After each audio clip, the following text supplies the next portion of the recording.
नमस्कार. काही वेळापूर्वी एका मित्राने असा प्रश्न विचारला की आपल्या घरामध्ये वास्तुदोष अथवा वास्तुबाधा असेल तर ती कशी ओळखावी आणि त्याच्यावरती उपाय काय. तर पहिल्यांदा हे समजून घ्या की वास्तुदोष वेगळा. वास्तुदोष म्हणजे वास्तुशास्त्राप्रमाणे आपल्या घरची चौकट कोणत्या दिशेला आहे, खिडकी कोणत्या दिशेला आहे, घरातील तिजोरी कोणत्या दिशेला ठेवलेली आहे, त्याचबरोबर संडास बाथरूमची दिशा कोणती आहे, आपण ज्या शयन कक्षामध्ये झोपतो ती दिशा कोणती आहे, हॉल कोणत्या दिशेला आहे, घराला पायऱ्या किती आहेत, देव्हारा कोणत्या दिशेला आहे. या सगळ्या गोष्टी म्हणजे वास्तुशास्त्राप्रमाणे असणं योग्य आहे. आणि वास्तुशास्त्राप्रमाणे नसतील तर तो वास्तुदोष असू शकतो. या विरुद्ध वास्तुबाधा वेगळी. वास्तुबाधा म्हणजे वास्तुशास्त्राप्रमाणे घर बांधूनसुद्धा घरामध्ये सतत आजारपण असेल, घरामध्ये सतत वादविवाद असतील, भांडणतंटे असतील, त्याचबरोबर घरामध्ये पैसे अस्थिर असतील, त्याचबरोबर कोणत्याही कामामध्ये आपल्याला यश येत नसेल तर ती वास्तुबाधा असू शकते. आता वास्तुबाधा असू शकेल तर यासाठी साधा आणि घरगुती उपाय आहे. वास्तुशास्त्राप्रमाणे वास्तुशांती करणं हे वेगळं आणि वास्तुबाधा असेल तर वास्तुबाधा घालवण्यासाठी आपल्याला अगदी घरगुती आणि छोटासा एक उपाय आहे. तो केल्यानंतर आपल्याला 100% याच्यामध्ये यश आलेलं दिसून येईल.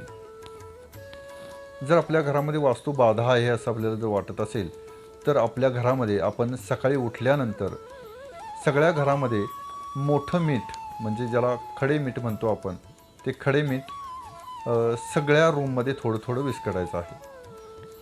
सगळ्या रूममध्ये, संडास बाथरूममध्ये असेल, आपल्या वहिवाटीच्या जागेमध्ये असेल, अंगणामध्ये असेल, पटांगणात असेल, सगळ्या खोल्यांमध्ये आपण मोठं मीठ खडे मीठ सगळीकडे विस्कटायचं आहे. दिवसभर तसंच पडून द्यावं. त्याच्यावरती पाय पडला तर चालतो, लहान मुलांनी खेळताना विस्कटलं तर चालतं, अंथरूण टाकून झोपलं तर चालतं, त्याच्यावरती चटई टाकून जेवायला बसलं तर चालते, पाय पडला चालतो, तुडवला चालतो, काही अडचण येणार नाही. दिवसभर मीठ तसंच पडून द्यावं. संध्याकाळी सगळं झाडून काढून कचऱ्यामध्ये टाकून द्यावं. ही क्रिया किमान आपण 5 ते 7 दिवस केल्यानंतर आपल्या घरामध्ये शांतता आल्याचं आपल्याला निदर्शनास येईल. अगदी साधा उपाय आहे, घरगुती उपाय आहे. एक करून बघा. आपल्या घरामध्ये किमान 25 ते 30% शांतता आल्याचं आपल्याला दिसून येईल आणि आजारपण जरी घरामध्ये असेल तर तेही काही अंशी कमी आल्याचं आपल्याला निदर्शनास येईल. उपाय करून बघा. उपाय सोपा आहे. याच्यामागे कोणतीही अंधश्रद्धा नाही, तर याच्यामागेही सायन्स आहे. सायन्स काय आहे हे पुढच्या व्हिडिओमध्ये आपण बघू.